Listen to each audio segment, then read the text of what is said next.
minutos de... Pasaron ya 5 minutos. Hay que estar a tiempo. Ay, no. Ahí viene.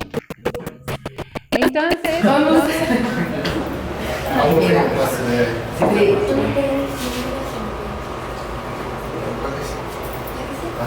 ¿Quién quiere orar para empezar? Yo puedo hablar. Bueno, Dios, te damos muchas gracias por este día, gracias por esta tarde en la que nos permites reunirnos para estudiar tu palabra. Te pido que este estudio que llevemos hoy nos abra el conocimiento, nos dé sabiduría y nos haga entenderte más a tus padres y nos acerque más a ti. Te lo pido en el nombre de Jesús. Amén. Amén. Entonces la última clase fue el examen, pero antes de eso tuvimos clases de... ¿Cuál libro? Deuteronomio. Sí. ¿Y dónde nos quedamos en la historia en el libro de Deuteronomio? Antes de cruzar el río Jordán.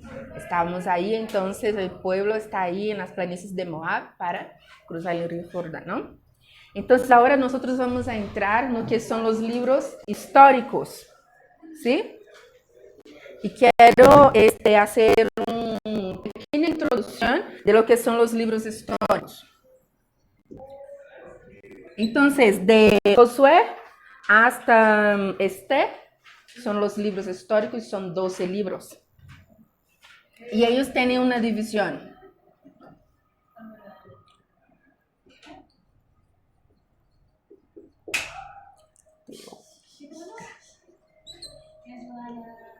Sí, está correcto. Tenemos los libros teocráticos. ¿Qué significa la palabra teocracia? Ni idea. Yo me acuerdo que Teo tenía algo como de Dios, ¿no? ¿Qué de Dios?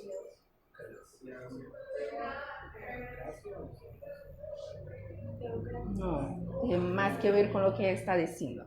¿Lo puedo googlear? No. ¿No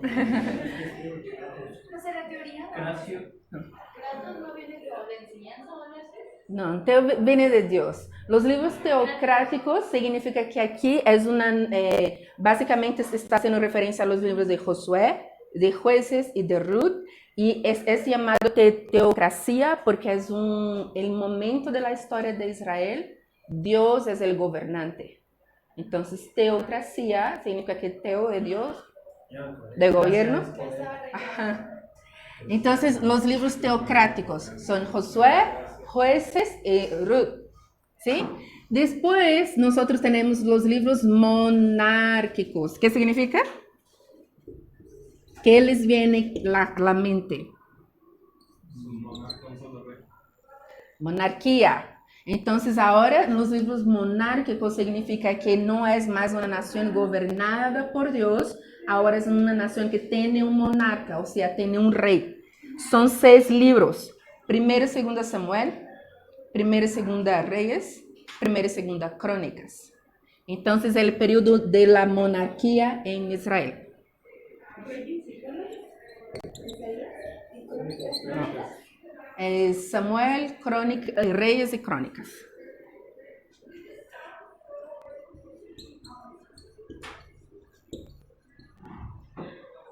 ¿Libros qué? Los libros que son llamados libros de restauración, que es Esdras, Nehemías y Esther.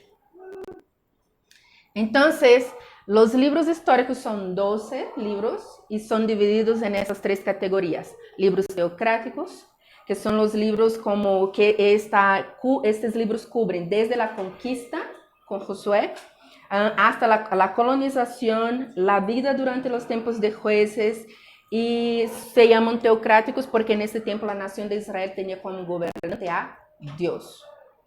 ¿Sí? Los libros monárquicos son esos 6 libros que les dije, y está hablando del periodo de la monarquía en Israel. ¿Sí? Y los libros de restauración son estos de Nehemías y Esther, que es después del exilio. Entonces, entre estos libros monárquicos y los libros de restauración, es donde encontramos ¿quién? ¿Ah?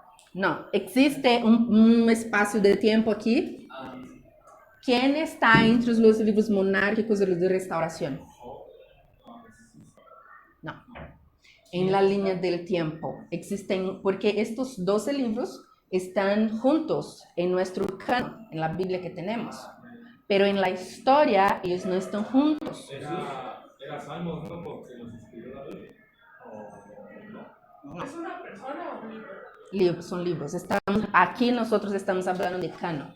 Estamos hablando de la historia del pueblo de Israel y cómo está ordenado dentro de la Biblia. Ustedes saben que no estamos estudiando la Biblia. ¿De qué manera estamos estudiando la Biblia?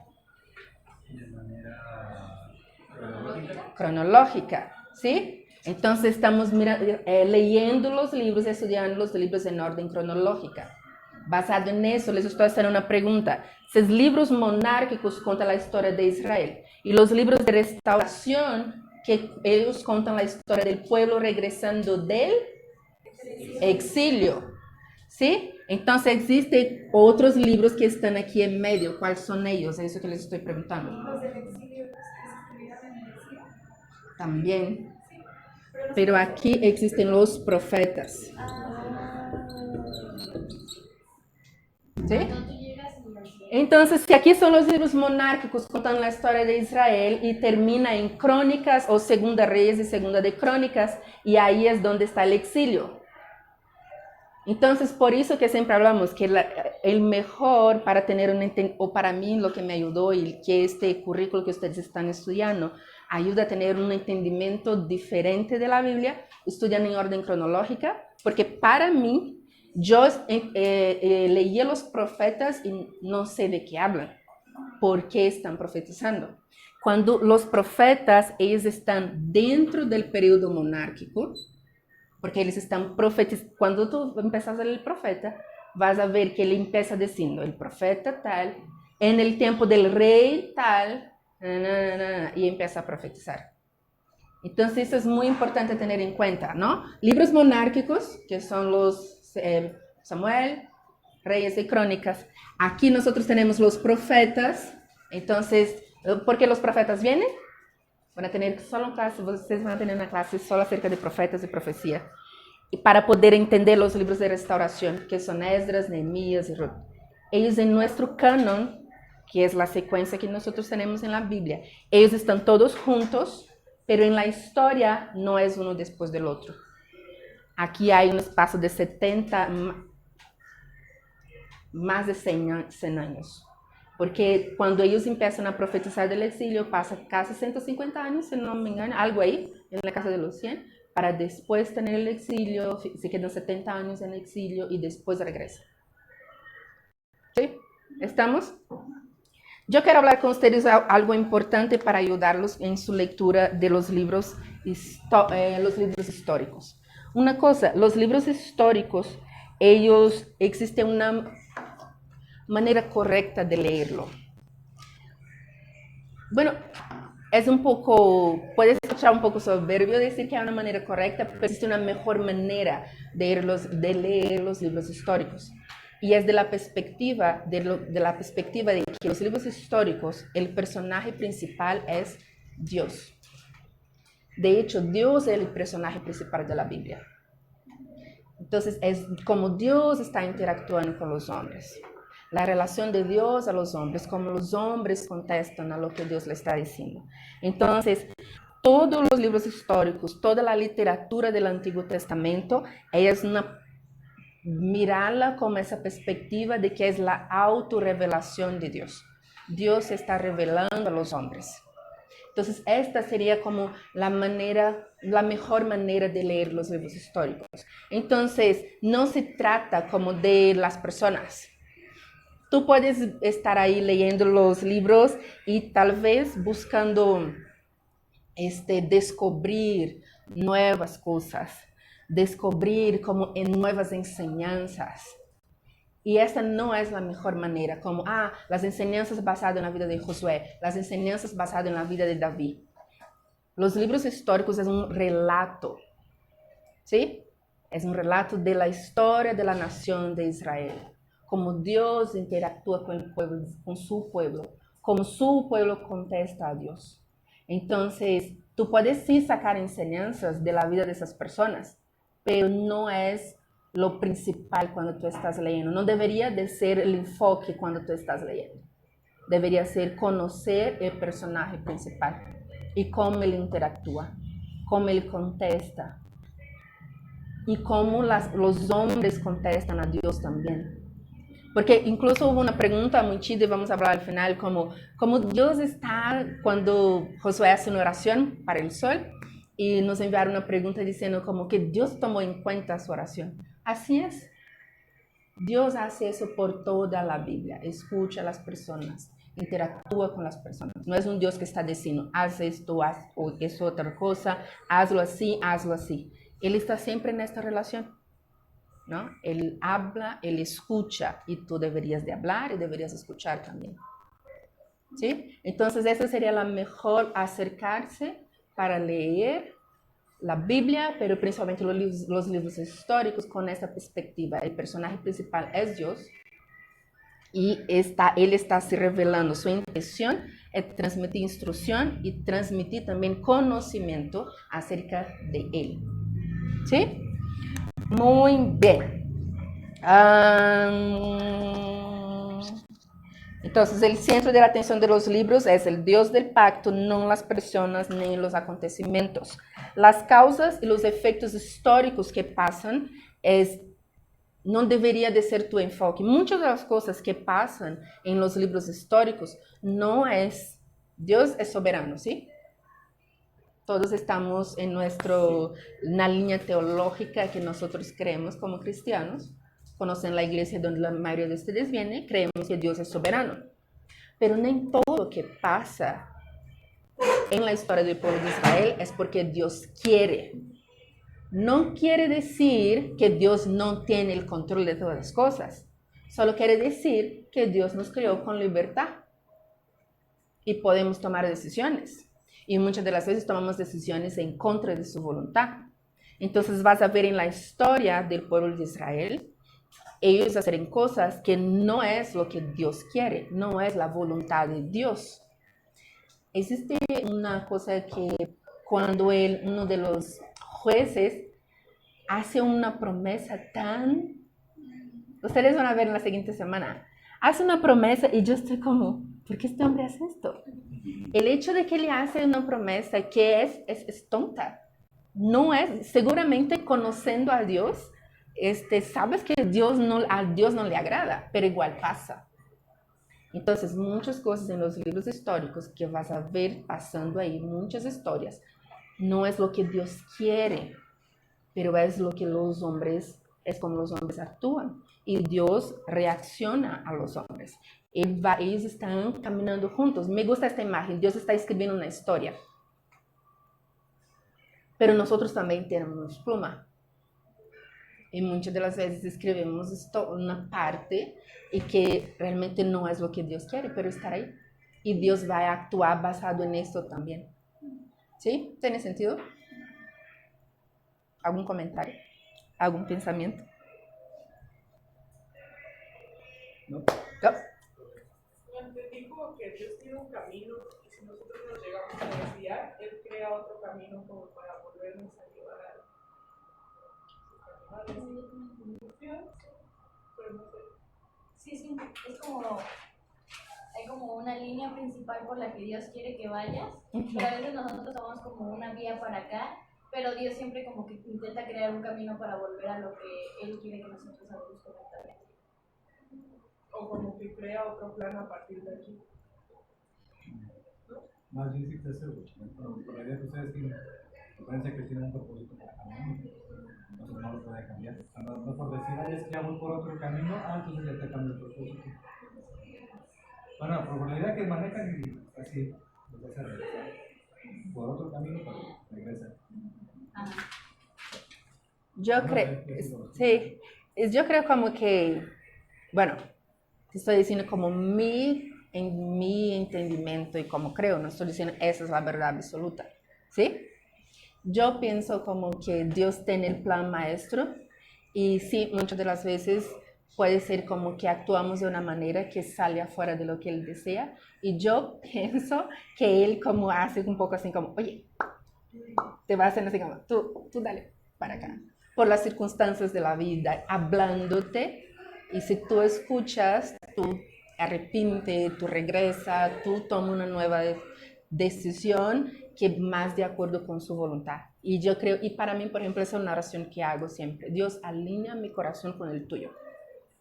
Yo pienso que como cristianos debería de ser nuestra oración y sentir siempre, estar alineados con Dios. No pedir a Dios para ir a actuar de la manera que yo pienso. ¿Quién sabe más? ¿El teléfono o quién creó el teléfono? Quien creó el teléfono sabe más que el teléfono. Entonces, en ese sentido, Dios sabe más que nosotros, es nuestro creador. Entonces, mi oración es siempre como Dios, alinea mi corazón con el tuyo. No como, eso es lo que quiero ir para acá, Dios bendíceme, porque estoy yendo para este lado. ¿Tiene sentido? Entonces, regresan a eso, como los libros históricos, pasa muchas veces esto. Personas tomando decisión y Dios hablando. Eso es lo que pasa con los profetas. Las personas el pueblo de Israel se está alejando muchísimo de lo que Dios quería para ellos como nación. Entonces Dios envía a los profetas para hablarles. Pero hoy nosotros tenemos el Espíritu Santo. Tenemos profetas también, pero tenemos el Espíritu Santo. Es más personal. ¿Listo? Sí. Entonces el libro de Josué. Josué es el primer libro histórico, es uno de los primeros, y a través de 3 grandes campañas militares, nosotros estamos viendo Josué básicamente venciendo todos los ejércitos enemigos que hay ahí en la tierra de Canaán, y el pueblo de Israel está aprendiendo una lección súper importante bajo el liderazgo de Josué: la fe obediente. Ser obediente en tu fe, dar pasos de acuerdo con la palabra de Dios, dar pasos de acuerdo con lo que Dios está diciendo y con fe, porque Dios les pide para hacer cosas que tal vez racionalmente uno no podría creer que va a pasar. Entonces, esta es la lección importante. La victoria viene a través de la fe en Dios, la obediencia a su palabra, y está acima del poderío militar, está acima de la superioridad numérica. Entonces, la victoria viene a través de la fe y a través de la obediencia. El título del libro es el nombre apropiado porque es la figura central del libro, Josué. Y su nombre original es Oseas. Está allá en Números 13, cuando su nombre original es Oseas, que significa salvación. Y Moisés cambia su nombre, ahí en el capítulo 13 de Números también, para Yehoshua. Así, si quieren apuntar.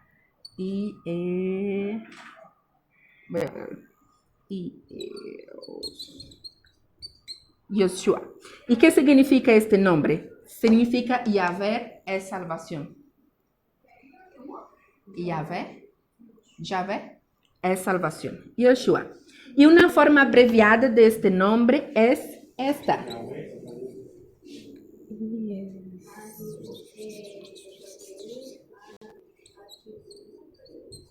W, Y.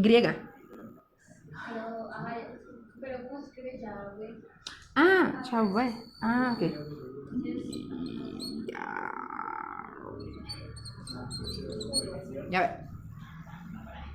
Yahvé es salvación. Entonces, ese es el nombre de él. Una forma abreviada es Yeshua. Y Yeshua, eso es muy chido. Y en el griego, Yeshua es Iosous. ¿Qué sería el nombre para Jesús? Está chido, ¿no? Entonces su nombre era salvación, que significa Oseas. Moisés lo cambió para Yahvé, es salvación. La forma abreviada es esta, Yeshua, que ya es el nombre en arameo, hebreo, arameo de Jesús. Y en griego es este nombre, y que para nosotros es Jesús.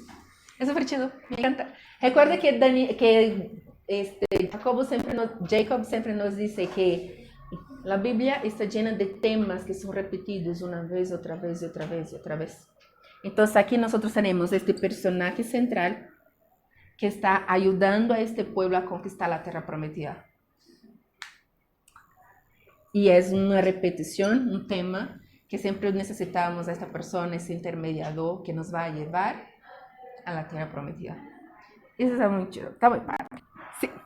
Entonces su nombre simboliza el hecho de que aunque él es el líder de la nación de Israel, quien es el responsable por la conquista, quien es responsable por ellos lograr lo que están logrando, es el Señor. Entonces es el Señor, es Jehová, es Yahvé que es la salvación. Él es el responsable por la conquista. Josué es el personaje principal, es la persona que está liderando el pueblo de Israel, pero toda la historia de ellos y como todo pasa, está una vez y otra vez afirmando que la victoria viene a través de caminar con Dios en obediencia y en fe. ¿Sí? Entonces, la tradición, ¿quién es el autor? El autor del libro, la tradición judía dice que es Josué. Es aceptado y la tradición judía asigna a Josué como el autor del libro. Entonces, él es la testemunha ocular, como que tiene más, vamos a decir, información y tenía la capacidad más grande de tener esta imagen grande y poder realmente hacer este relato.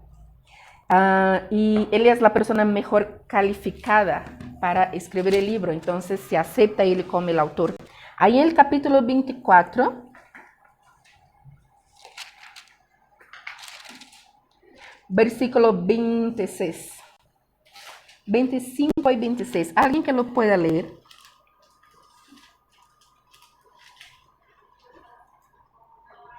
Capítulo 24, versículo 25 y 26.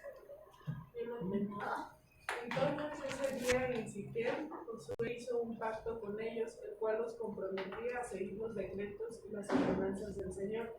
Josué escribió todas esas cosas en el libro de instrucción de Dios. Como recordatorio del acuerdo, tomó una piedra enorme y la llevó rodando hasta debajo del árbol de terebinto, que estaba junto al tabernáculo del Señor. Entonces, el libro ahí mismo está diciendo como que Josué escribió todas estas cosas. Entonces, él hace esa declaración que está muy clara de que él lo escribió, pero al menos sabemos, al menos a esta última parte, a esa declaración final, de esta instrucción final, sí fue él quien lo escribió. Pero eso no garantiza que él escribió todo el libro, porque existen... ¿Cuál es la palabra en español? Trechos. Partes. Existen partes, como por ejemplo su muerte. Él no puede haber escrito su muerte. Pero también ahí en el capítulo 18,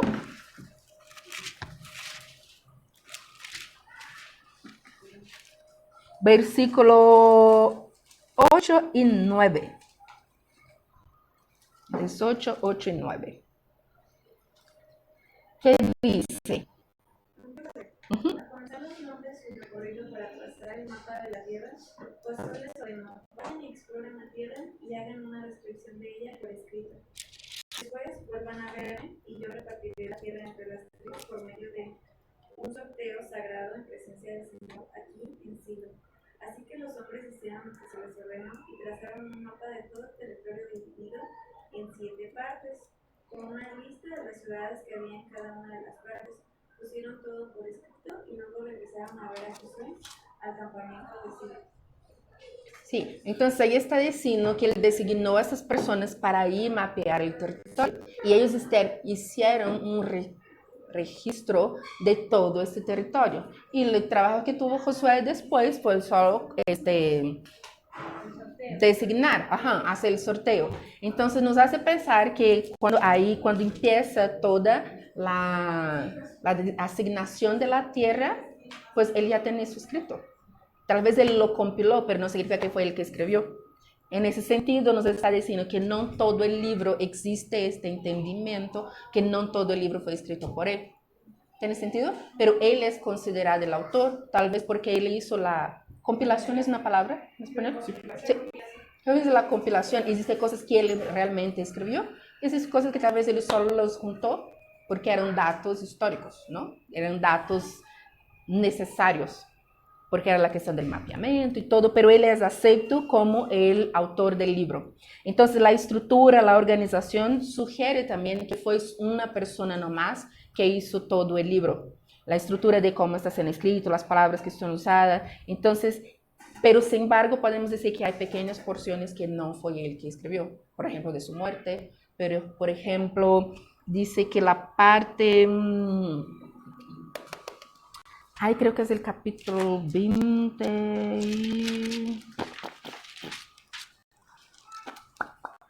de Dan, algo de Dan, regreso de...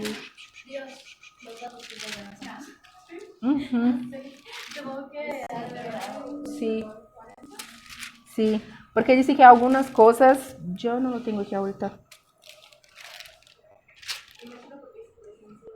Aventuras del Libro Norte, las series de Jordano, las series de la parte final. Bueno, es el inicio, el 7. Yo la apunté aquí en algún lado. El pecado de acá. Destrucción de Ai.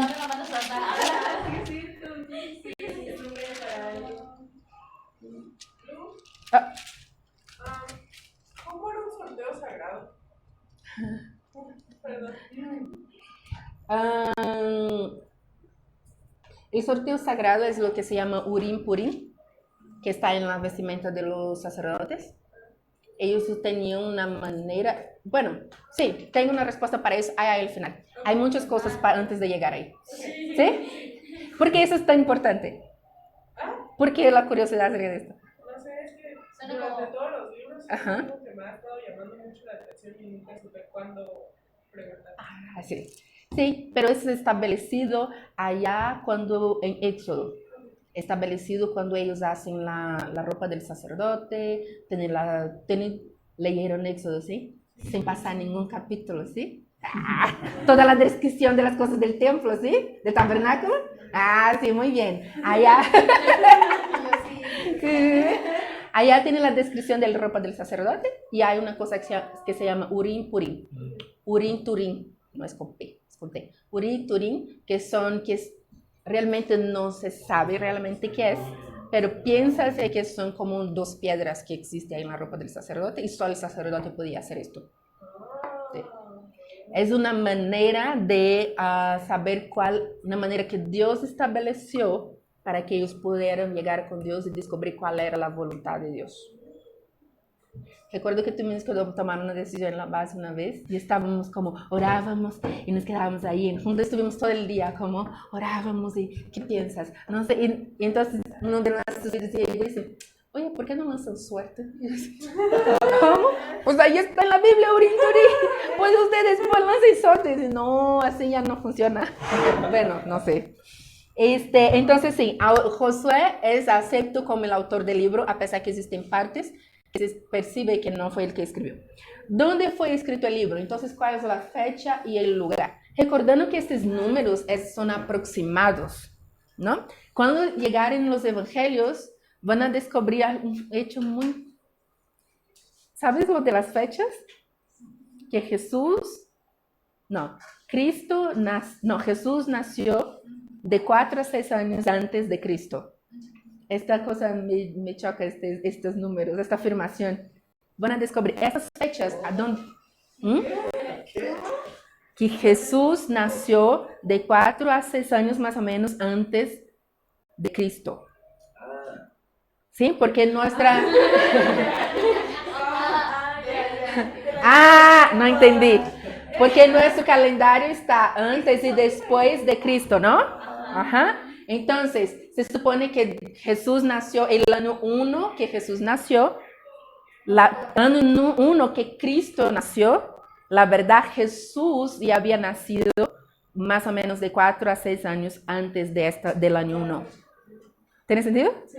Entonces, a donde voy es solo para decir que eso es un tiempo aproximado. Entonces, lo que sabemos es que más o menos Moisés murió en el año 1405 a.C. y Josué murió en el año 1390 a.C. ¿Sí? Entonces, aquí Josué murió con 130. 110. Murió con 110 años. Y él empezó, tenía más o menos uns 40 años, cuando él tomó 40, 45 años, cuando Moisés murió y él tomó posse como líder. Entonces fue este tiempo del libro de Josué, el tiempo de la historia del pueblo de Israel está pasando aquí. ¿Sí? Entre 1405 y 1390 antes de Cristo. Ese es el tiempo, la fecha. ¿Y dónde es el lugar? ¿Dónde se está pasando esto?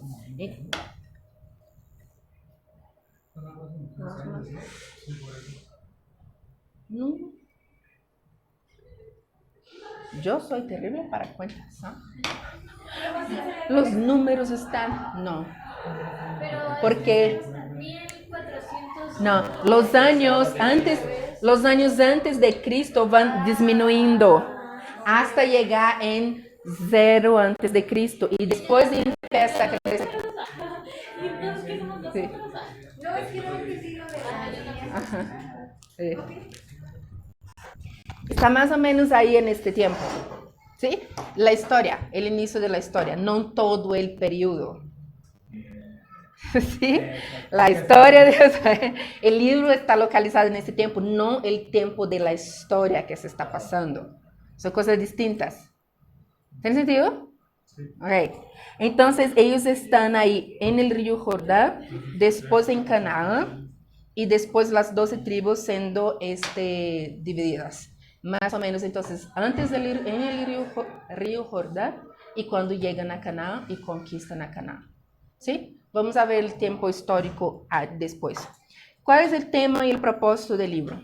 El tema principal de Josué es la posesión de la tierra. Entonces, el tema principal es la posesión de la tierra prometida, que es también el disfrutar de las bendiciones de Dios a través de la obediencia que tuvieron. El propósito histórico del libro de Josué es sencillamente documentar la conquista de la tierra prometida. Básicamente es el propósito histórico del libro. Y teológicamente, hablando ahora como de la teología del libro de Josué, nos enseña que la victoria, la bendición, viene a través de la fe, viene a través de la obediencia, de dar pasos de obediencia, de caminar con Dios. ¿Dice claves? Claves. Claves, es que mi B a veces es un R, porque está cerradito, y mi U a veces es un V. ¿Es claves principal de Josué? Claves. ¿Principal de Josué? O sea... ¿Es una No P? entiendo tu pregunta. Es una para Josué. Claves para Josué. Ah, pensé que era una E. Okay. Entonces está, ¿sí? ¿Cuál es el tema del libro de Josué? El tema principal. ¿Cuál es el propósito histórico del libro de Josué? Sencillamente es esto. El propósito del libro es documentar la conquista de la tierra prometida por los israelitas bajo la dirección de Dios. Y teológicamente nos enseñan que la victoria viene a través de la obediencia. La conquista viene a través de la obediencia, de caminar con Dios, la confianza en Dios. Entonces la fe activa lleva la obediencia y trae bendición. Dios está pidiendo al pueblo que intentara lo imposible en submisión a Él y que ellos iban a conquistar. Porque imagínate, todo este ejército está ahí formadito, ¿no? Para conquistar Jericó. ¿Y qué Dios les dice para hacer? ¿Cuántas vueltas son? Son 7. No. No, Y vamos a leer otra vez. El último día les pide que hagan más vueltas. El último día tiene 6 vueltas. Son 6 días y el séptimo día les piden más vueltas. Entonces, ¿cuántas vueltas son? Yo me acordaba de... 10. ¿Quién daba así? Entonces Dios está pidiendo. Son 3 por día. ¿3 por día? No. 7 días. En los primeros 6 días una vuelta y el último día 7 vueltas. Son 13. 13 vueltas. Son 13 vueltas. Entonces Dios les está pidiendo que caminen en submisión a Dios para cosas que a veces, como para el propio hombre, sería como, ¿qué estamos haciendo, no? Tú pon los sacerdotes, las trompetas y el ejército por detrás y dale a caminar. Imagínenlo, la Jericó, ¿no? Ahí, miran a esta gente caminando alrededor de su ciudad. Pues ellos ya estaban aterrados porque ya habían visto todo lo que había pasado antes del Jordán. Entonces, es una guerra psicológica, ¿no? Esta gente ahí caminando, la gente caminando alrededor de la ciudad. Y de una perspectiva militar, no es una decisión muy estratégica, una decisión muy efectiva. No es. Pero es que no los atacaron por el mismo temor que le tenían. Han de haber pensado que se van a atacarlos dando vueltas, ellos iban a responder, y como tenían el antecedente y de que sabían de que Dios los acompañaba, los iban a vencer inmediatamente.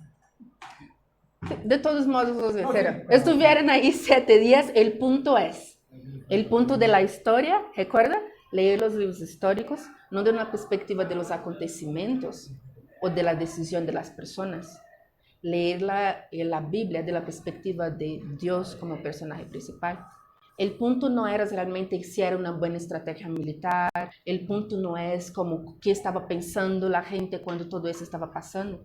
El punto es lo que Dios les pidió para hacer y cuál fue el resultado de caminar en obediencia a lo que Dios les pidió para hacer.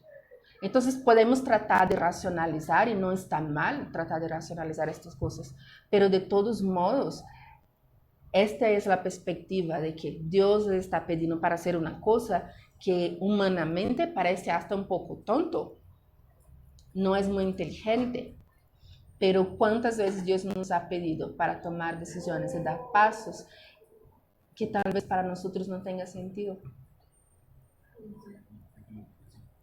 Pero Él ve la imagen grande, ¿no? Él tiene planes, Él está creando, está escribiendo una historia. La obediencia y la fe. De hecho, me acuerdo que cuando leí Deuteronomio en el 29-29, ahí más o menos dice que Dios tiene planes y que a veces no los entendemos, pero Él nos manda a obedecerlos. Sí, es cierto. Entonces, el libro enfatiza la fidelidad del pacto de Dios, sus promesas con respecto a esta tierra, que Dios les dio esta promesa para el pueblo de Israel, para Abraham, ¿no? Hace más de 4 siglos hacia atrás, y ahora Dios está prometiendo, Dios está trayendo juicio en contra de los cananeos, que es una cosa que Él ya dijo que iba a hacer también, y está cumpliendo su promesa con más de 4 siglos. Él dijo, Él es fiel y Él va a cumplir. Podemos confiar en Dios. Ellos podían confiar y saben el resultado de caminar en obediencia. Claves para Josué. La palabra clave sería como conquista. El versículo clave sería el Josué 1:8, muy famoso. ¿Sí o no? ¿Quién sabe ya decorado? Mira que te mando que te esfuerces, que seas valiente, no temas ni desmayes, porque el Señor tu Dios estará contigo y te ayudará. Ese es 1:9. Ajá. ¿Y qué dice el 8? El 8 dice... Dale. Perdón, este libro de instrucción, medita en él de día, de día y de noche, para asegurarte de obedecer todo lo que ahí está escrito. Solamente entonces prosperarás y te irá bien en todo lo que hagas. Asegura de obedecer todo lo que está escrito, y entonces todo lo que hagas serás bendición. Un otro también es el capítulo 11, versículo clave también para este libro. Capítulo 11, versículo 23.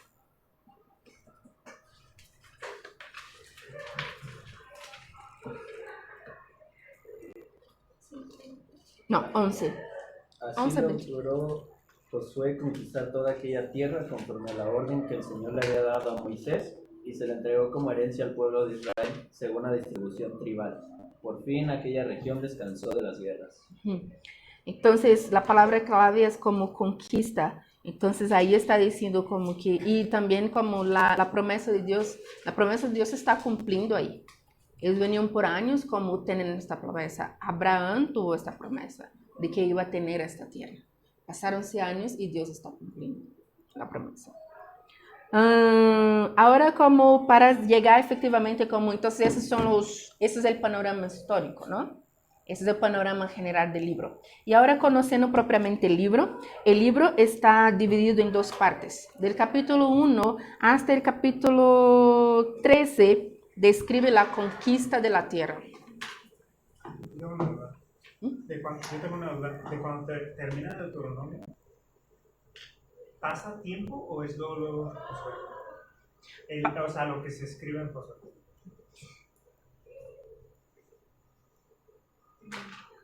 Okay. En la historia dice que se pasa más o menos, algunos dicen que es de entre 40 y 70 días. Es más o menos este tiempo entre Moisés morir y ellos y entrarem, atravesar el río Jordán. Okay. Se sabe que ellos hicieron un luto de 30 días por la muerte de Moisés. Entonces ellos no hicieron nada en este espacio, ¿sí? Entonces hay más o menos como un gap ahí entre Moisés está ahí, Moisés muere 30 días y entonces ellos empiezan a prepararse para atravesar el río Jordán. Entonces unos dicen que es más o menos 40 días, otros que más o menos 70 días para los acontecimientos del libro, no para él escribir el libro. Sí, claro. ¿Sí tiene sentido? Era eso que estaba explicando más o menos de esa fecha. Los acontecimientos del libro están en este tiempo. No significa que el libro fue escrito propiamente en este tiempo. ¿Sí? ¿Contesta tu pregunta? Sí. Entonces, del capítulo 1 hasta el capítulo 13 es la conquista de la tierra. Son estas guerras todas que están pasando. Y ese es más o menos un espacio de 7 años. Y después del 13 hasta el 24, describe los detalles de la asignación de la tierra. Entonces, del 13 hasta el 24 son solo los detalles de cómo quedó la división de la tierra. Del 14 al 24. Sí, es del 1 hasta el 13, 7, capítulo 13, versículo 7. A partir del 13, versículo 8, empieza ya la asignación de la tierra, la división. Entonces,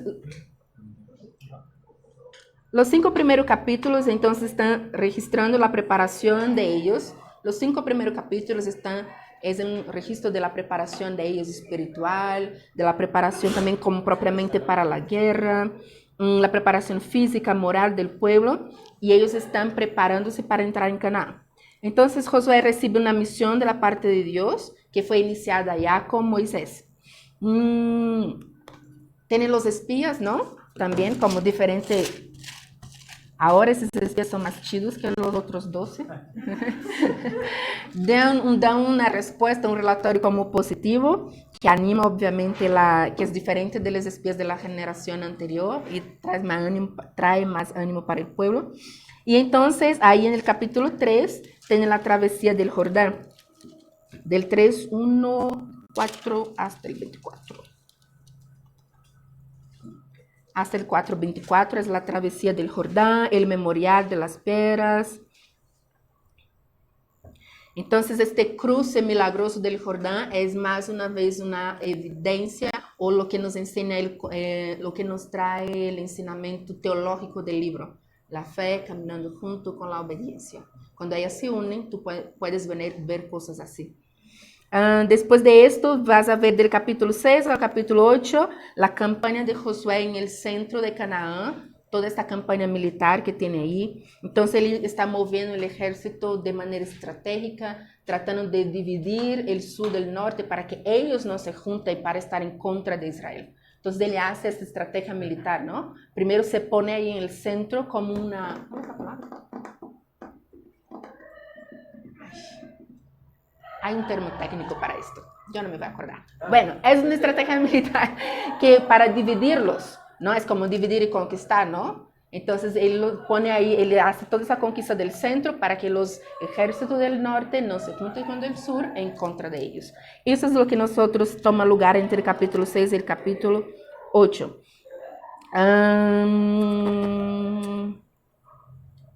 Entonces pasa lo que pasa en Jericó, ellos conquistan a Jericó y eso es el Señor mostrando al pueblo, probando al pueblo para enseñarles que el éxito de Israel en batalla no depende de cuánto ellos son, cuán grandes son ellos, del poderío militar de Israel. Entonces, esta estrategia que Dios dio, esta palabra que Dios dio a ellos para cómo conquistar Jericó, es una prueba para ellos mismos. Porque allá adelante, cuando estemos en el reinado de David, van a ver que David hace un censo que Dios no le dijo para hacer. Y van a entender por qué está mal esto, él siendo un general, y por qué Dios le reproba porque hace esto. Porque aquí está la enseñanza en Josué. No es porque ustedes son más, no es porque el ejército es más grande, porque el ejército es poderoso, es porque yo estoy con ustedes, porque ustedes son mi pueblo. Dios es el personaje principal de estas historias. Entonces, después, ¿qué pasa en el capítulo 7? Los anatemas, ¿no? Porque los derrotan porque Josué le dice por qué. Sí. Que había ¿Anatemas? ¿Cómo? que tomaron una ajá, como del anterior de Jericó. Es que esta palabra, yo no conocía esta palabra en español. Perdóname. Sí, el pecado de Acán, ¿no? Cuando él agarra las cosas consagradas, ¿sí? Él agarra las cosas consagradas, Dios dijo para no hacerlo. Entonces, que este capítulo 7, la verdad me hace pensar y nos enseña también cómo el pecado tiene consecuencias. Como el pecado tiene que ser rápidamente, como tiene que haber arrepentimiento. Tiene que traer a la luz y haber arrepentimiento, ¿sí? Y como el pecado también trae severas consecuencias muy rápido. Y una cosa que veo en este libro, yo estaba... ¿dónde está? Mi Biblia está toda. No, de hecho no. De hecho, en esta pasaje del pecado de Acán me hace acordarme en Deuteronomio, como siempre Dios dice, elimine el malo, en portugués está así, perdóname, para eliminar el mal del medio de ustedes. Quiten el malo del medio de ustedes. Vez tras vez en Deuteronomio, una y otra vez Moisés está diciendo esto. Dice como, hagan esto y quiten el malo del medio de ustedes. Quiten el malo del medio de ustedes, una y otra vez. Entonces el pecado de Acán, este capítulo en Josué, solo para hablar del pecado de Acán, es para decir como que el pecado trae severas consecuencias, tráiganlo a la luz.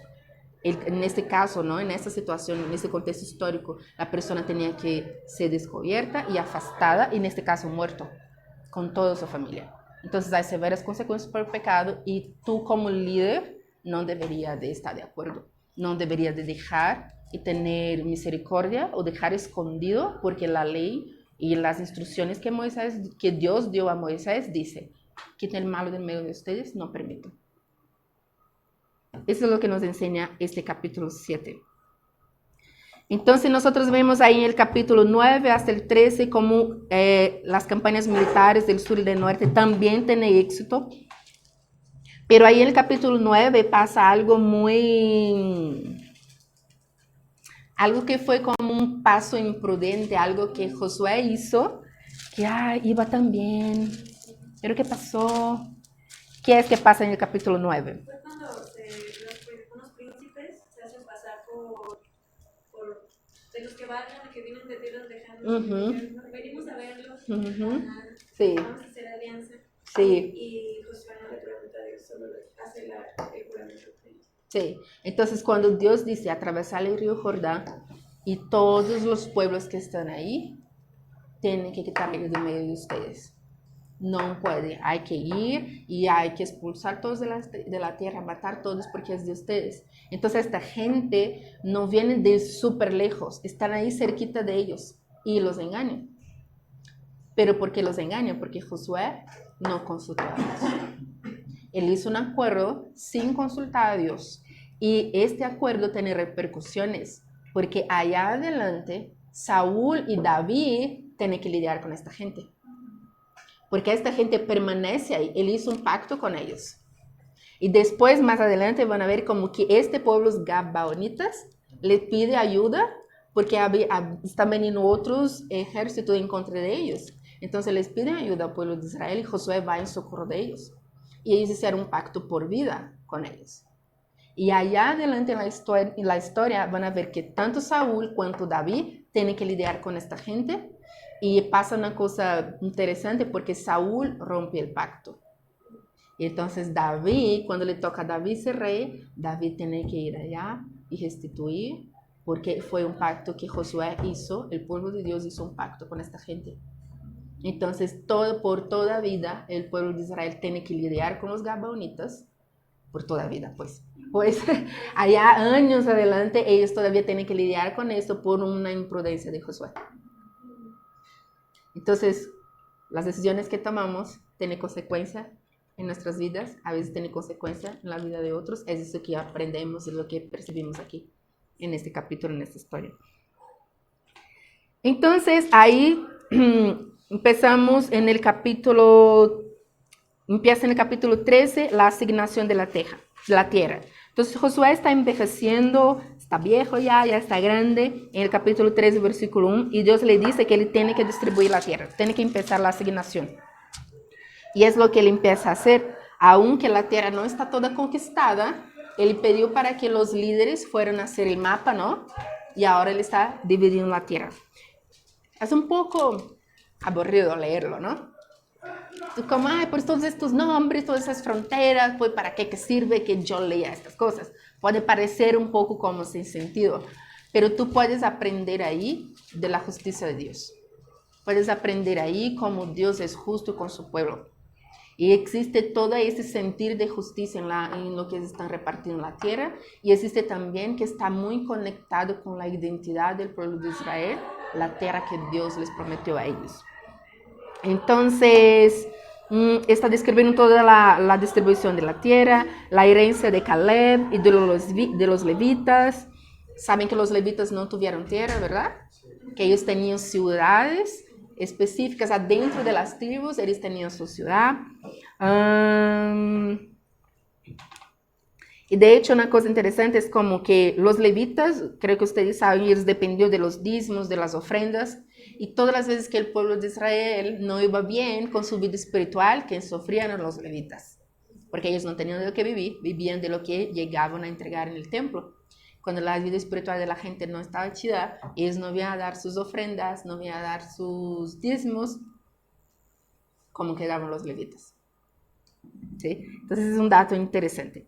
Y entonces hay toda esa asignación de la tierra, la heredad de Caleb, la heredad de los levitas, y los últimos capítulos, que el 22 hasta el 24, registran las condiciones para establecimiento continuo del pueblo en la tierra de Canaán. Entonces vas a ver como la despedida de Josué, y también él está otra vez restableciendo, haciendo esta lectura del pacto otra vez, mostrando a la gente que ellos necesitan caminar en obediencia a los mandatos de Dios para que ellos puedan ir bien.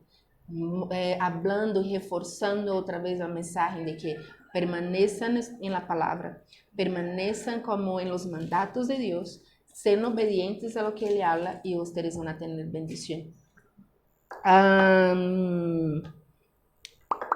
Y al final vas a ver como que cuando la tribu de Rubén, de Dan y de Gad está regresando ellos quedaron con la tierra antes del río Jordán, ¿no?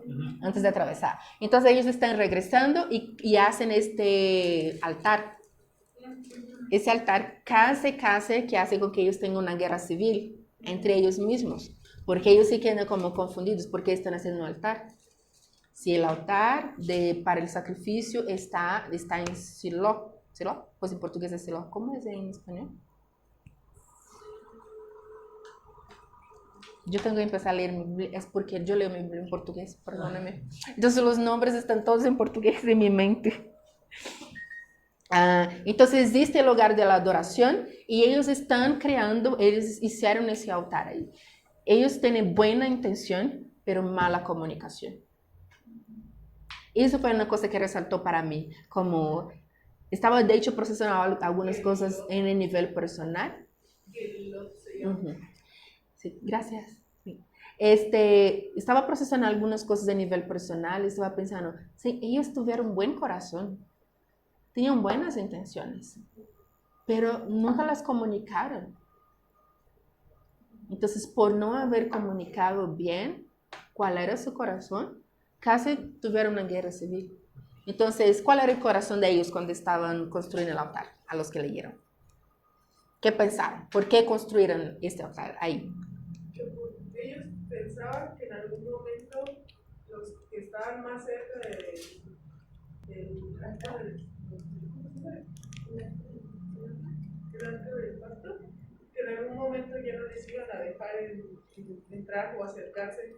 Entonces, que eso era como una representación o como un juramento de que sí los iban a dejar pasar a sus generaciones futuras. Las fronteras para ellos son muy importantes. Entonces, como ellos están de acá, aquí está el río, ellos están de acá y todas las otras tribus están de acá. Entonces, ellos hacen, el corazón de ellos es como que se quede este altar de testimonio entre nosotros y ustedes, de que nosotros somos sus hermanos, somos parte, para que no ves que el pueblo de Israel cuando cambia de generación, ustedes van a ver eso en Jueces, ¿no? Cuando cambia la generación, cuando cambia el liderazgo, muchos mueren, la nueva generación son muy olvidadizos. Entonces, ese altar es un testimonio en que nosotros y ustedes servimos al mismo Dios. Que como vamos ahí, sí, prestar nuestros diezmos, nuestras ofrendas, nuestros sacrificios en el altar del Señor, que está designado como lugar de adoración.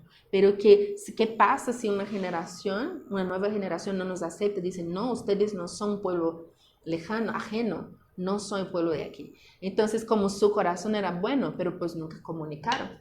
¿Y por qué no lo hicieron? ¿Por qué no enviaron a alguien para comunicar esto? Entonces, sí, ellos eran muy, pues, algunos, ¿no? Ahí se ve como que había un celo,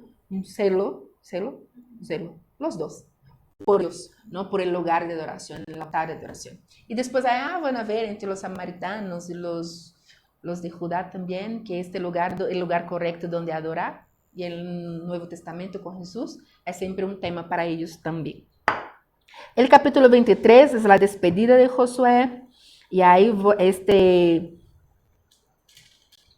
él está básicamente diciendo al pueblo, ¿no? Que la bendición viene de Dios y solo viene cuando Israel está obedeciendo el pacto. Entonces él hace todo este discurso conmovedor, como la bendición viene de la parte de Dios. Obedecen los mandatos, a lo que Dios les dijo y ustedes se van a ir bien. Entonces muere Josué y muere Eleazar también, que era el sacerdote que estaba en ese entonces. Entonces con Josué nosotros podemos ver como que es como él tiene como esta semejanza de un buen pastor, que está guiando el pueblo, que está llevando este rebaño a este lugar, a un lugar seguro, y él camina con todo el pueblo por todo el tiempo de su liderazgo. Pero una cosa que es considerada en la historia como una falta por parte de Josué y del sacerdote también Eleazar, es que ellos no previeron eso de dejar como un líder, no dejar líderes asignados, así como Moisés hizo con él, pero parece que él no tuvo este cuidado. Él ni los ancianos no entrenaron a otras personas. Porque una cosa así que para mí me resalta mucho es como que tú ves a Josué en Éxodo, creo que Éxodo 17, ya dice que Moisés entraba ahí en el lugar de oración o iba con Dios y Josué ya estaba ahí con él, caminando de cerquita con él. Yo me imagino que todavía jovencito ya estaba caminando con Josué o con Moisés. Y parece que él no hizo esto. Cuando le tocó, no tenía a quién dar el liderazgo. No tenía una persona entrenada para seguir con el pueblo de Israel. ¿Quién es Anelira? ¿Tú puedes? ¿No? ¿No? Sí.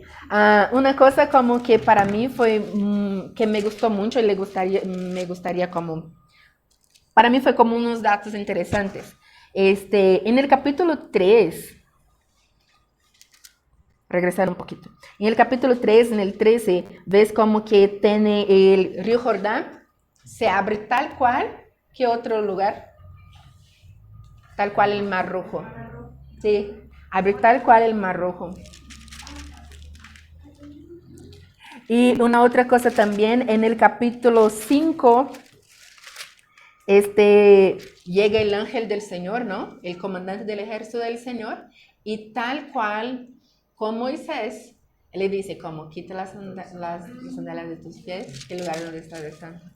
Entonces ahí muestra como Jesús, Dios está tratando de afirmar a Josué como este nuevo Moisés.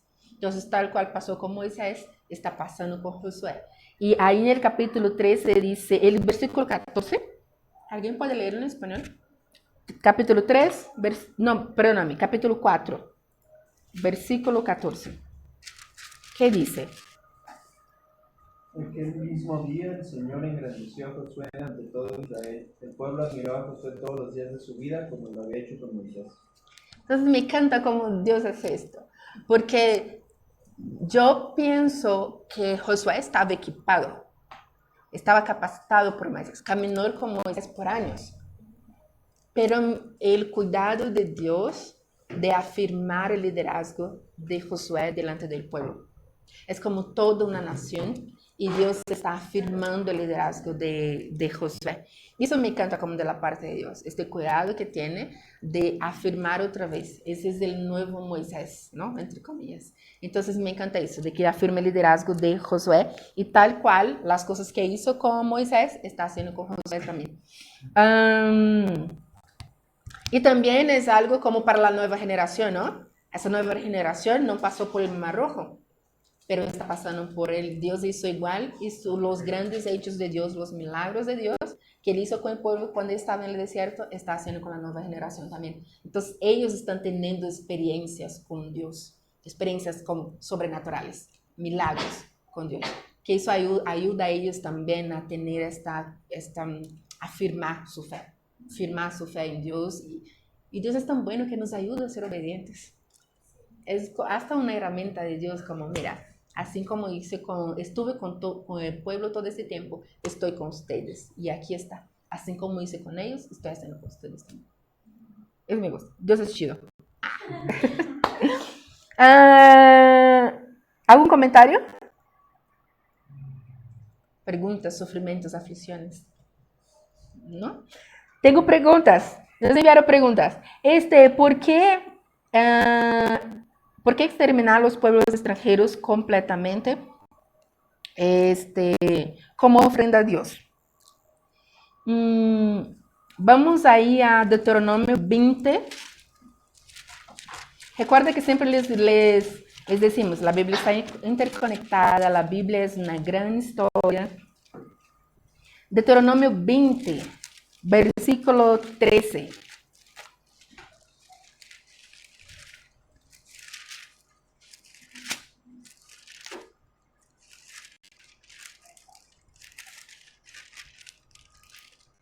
Del 13 al 18, ¿qué dice? Armando. De Deuteronomio 20, ¿del qué? ¿13? 13 al 18. Dice, cuando el Señor tu Dios te entregue a la ciudad, mata a filo de espada a todos los hombres de este pueblo. Sin embargo, podrás quedarte con todas las mujeres, los niños, los animales y el resto del botín de la ciudad. Podrás disfrutar de todo el botín de tus enemigos que el Señor tu Dios te entregue. Estas instrucciones solo se refieren a las ciudades lejanas, no a las de las naciones que ocupan la tierra donde estás a punto de entrar. En las ciudades que el Señor tu Dios te da como preciada posesión, destruye a todos serviles. Tienes que destruir por completo a los hititas, a los amorreos, a los cananeos, a los fereceos, a los heveos y a los jebuseos, tal como el Señor tu Dios te ordenó. ¿El 18? Y el 18, así evitarás que los pueblos de esa tierra te enseñen a imitar las costumbres detestables que practican cuando rinden culto a dioses, lo cual te hará pecar profundamente contra el Señor tu Dios. Entonces, Dios les pide, les da estrategias de guerra. Cuando vayan a la guerra, como maten todos los hombres, pero puede quedar con los demás, y las mujeres y los niños también no los maten, puede quedar con ellos. Para las ciudades lejanas, para otros países, otras naciones. Pero para este pueblo, y él cita el nombre de los pueblos, que son los pueblos que viven ahí en la tierra prometida, en la Canaán, maten a todos. Y Dios explica el porqué en el 18. No es como que los están matando para complacer a Dios o como ofrenda a Dios. Si ustedes no les matan a ellos, les van a enseñar sus malos hábitos, sus malos costumbres. Les van a enseñar a cultuar, a prestar, a rendir culto a sus dioses. La razón por la cual Dios hace no es porque Dios es sanguinario, no es porque es el Dios malo del Antiguo Testamento, el Dios de guerra. Lo pide por ellos. Si no, pues está en portugués. Ellos van a enseñar a practicar las cosas repugnantes que ellos hacen para cultuar a sus dioses. Van a enseñar a ustedes a hacer estas cosas. Entonces, quiero que cuando conquisten la tierra, maten a todos.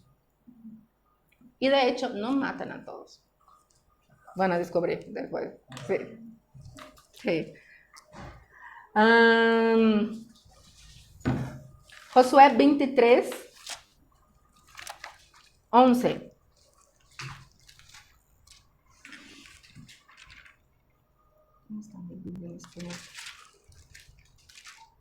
¿Qué dice?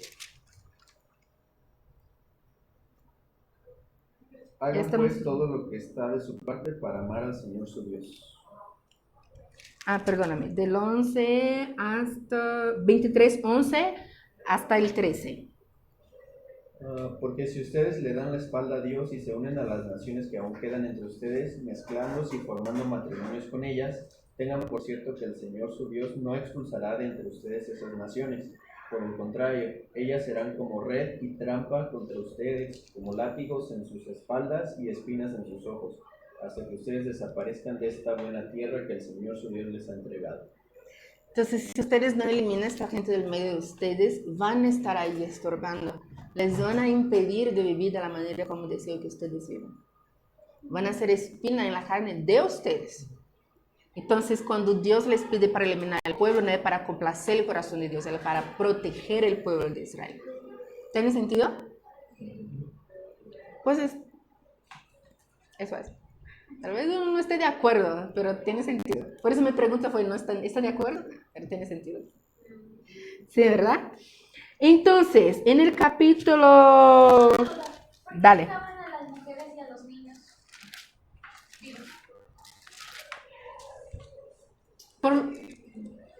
Eran otras naciones, no eran las naciones cercanas.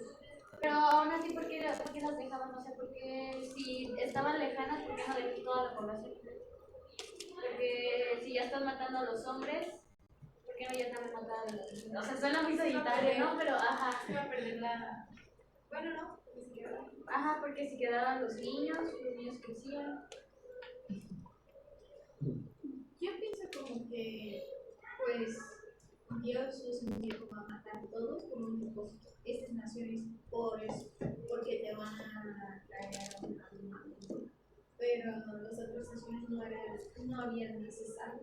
Entonces, como Dios no es ese Dios como de quiere matar a todos que están en el mundo, como lo hace por un propósito. Entonces, como que no había este propósito, porque no eran las naciones cercanas. No era, sí, es correcto. Es como, tienes que entender, es como que, ok, vamos a suponer que Guatemala es la tierra prometida, ¿sí? Entonces México va a ir y conquistar Guatemala. Y Dios está diciendo, no dejen a nadie de ahí, porque ellos adoran otros dioses, y si tú los dejas, te van a hacer a ustedes a pecar, maten todos. Pero no hay necesidad de matar a la gente que está en Chile. México conquista Chile, mata a los hombres porque son los hombres que van a la guerra. ¿Sí? Son los hombres que se van a levantarse en la guerra. Dios no es sanguinario. ¿Por qué mata a las mujeres y los niños? Una vez que Argentina está bajo poderío de México, así como pues España hizo con México, los países europeos hicieron con nosotros, nos doctrinaron, ¿no? Igualmente México puede doctrinar a Argentina. No tiene necesidad de matar a los niños o a las mujeres. Únicamente es doctrina a ellos. Ahora ustedes son naciones, están bajo el poderío de México. Pero en cambio, Guatemala vamos a matar a todos porque ahora es nuestra tierra. Conquistamos a Guatemala, vencemos a Nicaragua que está cerca. Nicaragua ahora es parte de nuestro territorio, pero está lejano. Entonces ahora es como una colonia. ¿Sí?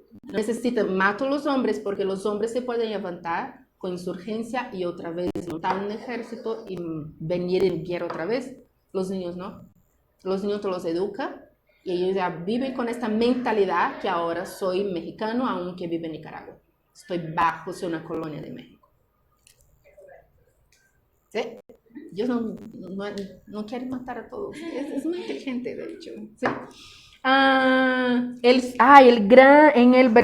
En el capítulo 10, la pregunta es la cuestión como del sol, ¿no? Porque el sol paró. Y nos hicieron una pregunta de cómo estuvo, ¿no? Que el sol se detuvo y Dios le hizo caso a un ser humano por primera vez. Y pues quién sabe cómo estuvo que el sol se detuvo.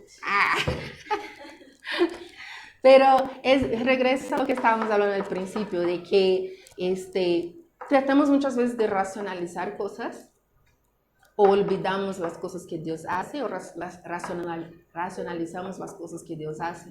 Y eso muchas de las veces nos desvía del propósito, por qué Dios está haciendo esto. Sencillamente yo lo creo. Pues bueno, hoy sabemos que el sol no paró, quien paró fue la tierra. Para que el día fuera más largo y para que el ejército pudiera luchar y vencer la batalla, ¿no? Pero una cosa chida, una cosa que quiero resaltar de esa pregunta, es que Dios, no hizo caso al ser humano por primera vez. Ella lo hizo antes. Con Moisés, cuando dijo a Moisés que lo iba a matar a todos y empezar otra vez a partir de Moisés. Moisés dijo, no, por Dios, no hagas esto. Entonces, Dios se arrepintió de destruir el pueblo. Otra vez con Moisés, Dios dijo, váyanse, todo va a estar bien, voy a enviar un ángel con ustedes. ¿Qué dice Moisés? Si tú no vas con nosotros, no nos movemos. Y otra vez Dios se arrepintió y fue con ellos. Pero allá atrás, allá en Génesis, Dios con Abraham y Sodoma y Gomorra. Él estuvo ahí como los dos charlando, no Dios, pero si hay 100 justos, no Dios, pero si hay 50, no Dios, si hay 100. Y Dios dijo, ¿qué? Pues si hay, yo no destruyo. Entonces Dios está siempre hablando, se relacionando, quiere escucharte, escucha a su pueblo, escucha a su gente, reacciona a nosotros. Entonces, eso no es, Dios siempre ha hecho esto. A mí me encanta cuando me pregunto qué pasaría cuando Dios preguntó, Adán, ¿dónde estás? Si Adán hubiera contestado, si Adán no hubiera escondido el pecado. Él está siempre preguntando, ¿qué piensan? Yo pienso, ¿no? Que Dios está siempre preguntando, ¿qué piensan? ¿Cómo esto? ¿Cómo juntos podemos hacer esto? Y Él está siempre dispuesto a escucharnos. Yo pienso esto. Ya es tiempo, vamos. La respuesta, ¿no? La pregunta era, ¿el azar es lo mismo que dejar que Dios decida? Entonces, yo estaba pensando que la persona que hizo la pregunta tal vez está hablando de la división de la tierra o del pecado se me fue el nombre del señor ¿Acá? Ajá, donde Dios dice, como traiga toda la gente, va a salir el clan, la tribu, la familia. Yo creo como que se hacía referencia a esto cuando hablaba como del azar, es dejar que Dios decida. ¿Qué piensan ustedes?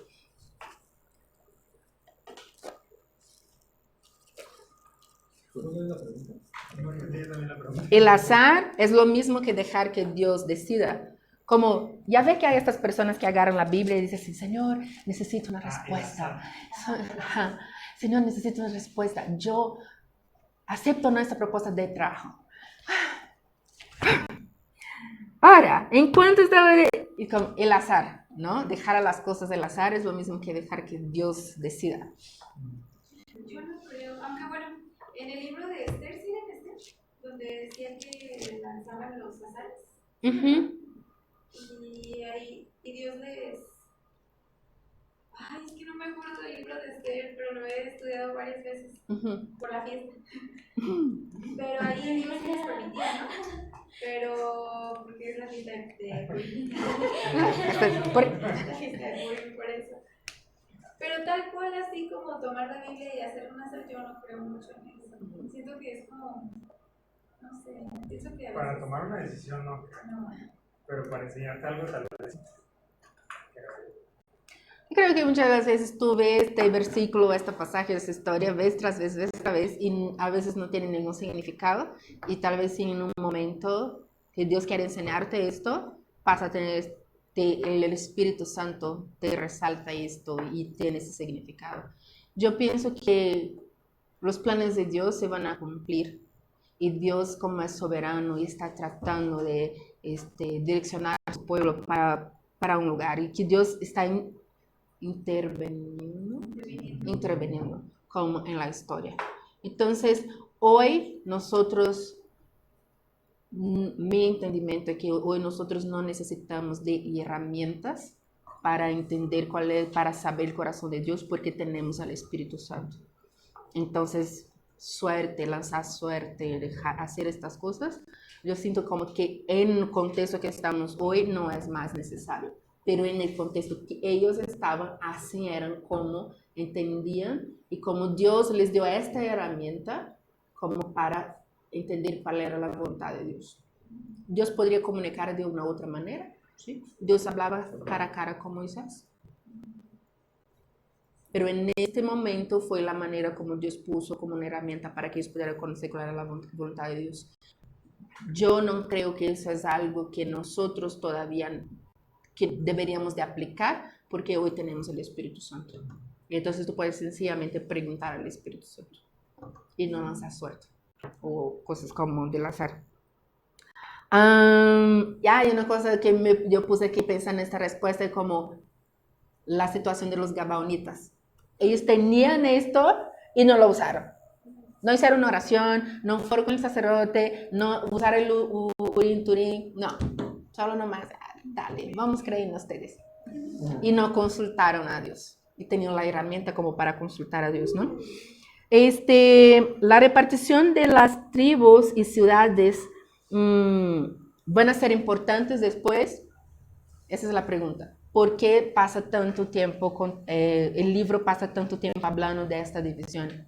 Sí, es súper importante. La tierra está conectada con la identidad de Israel. La tierra es como la evidencia de que ellos son el pueblo elegido de Dios. La tierra está fuertemente conectada con la identidad de ellos como pueblo de Dios. Entonces es importante esta división y tomarse el tiempo para explicar esto, así como la genealogía, que para nosotros no tiene sentido, pero para ellos culturalmente tiene mucho sentido. Las genealogías es algo muy importante para ellos. Y la tierra también es importante para ellos porque es el ápice como de la promesa. Una promesa que por siglos ellos tuvieron, se está concretizando ahí, está tomando lugar ahí. Entonces la tierra tiene mucha importancia. Y vas a ver como en los profetas, que cuando ellos están caminando para lejos de Dios, la cosa que los profetas profetizan o la cosa que los profetas como amenazan a ellos, es decir, les va a tomar la tierra. Y es lo que Dios hace, les quita la tierra cuando ellos no se arrepienten. Cuando ellos están tan en el pecado, lo que pasa con ellos, van a exilio. Entonces ellos dejan de tener esta tierra. Y después en los libros de restauración, su gran anhelo es que ellos regresen a la tierra, a su tierra, a tener un rey, a vivir ahí. Y es lo mismo que ellos piensan que va a pasar cuando Jesús viene. Ellos piensan que Jesús se va a levantar como rey y ellos van a tener nuevamente la tierra, porque ya no tienen. Y está conectada con su identidad. Somos el pueblo elegido de Dios. Hicimos un pacto con Él y Él nos dijo que iba a dar la tierra y esa es la evidencia de que somos el pueblo de Dios. Entonces la tierra realmente es muy importante. Y hasta hoy vemos cómo está todo ahí, ¿no? Sí. Hasta el día de hoy. ¿Por qué Manasés y los otros se quedaron la de acá? ¿Por qué Manasés está dividido en dos, no? Tiene tierra aquí, antes del Jordán, y tiene tierra después del Jordán, al otro lado. Esa es como la pregunta. Entonces, ahí es como una cuestión de, primero, ellos tienen esa tierra ahí porque ellos pidieron. Puedes ver allá en números 32, en números 28 también. Ellos van con Moisés y piden esa tierra porque ellos son creadores de ganados y dice que esa tierra es muy buena para criar ganado y ellos hacen acuerdo. Moisés les dice, sí les vamos a dar esa tierra, pero ustedes tienen que ir a la guerra. Entonces ellos van a la guerra y regresan después para su tierra porque ellos así pidieron. ¿Y por qué que Manasés queda con una parte aquí y otra parte allá? Creemos que es por una cuestión numérica y de justicia, ¿no? Entonces vas a ver como que Judá, ¿quién es? ¿Es Rubén?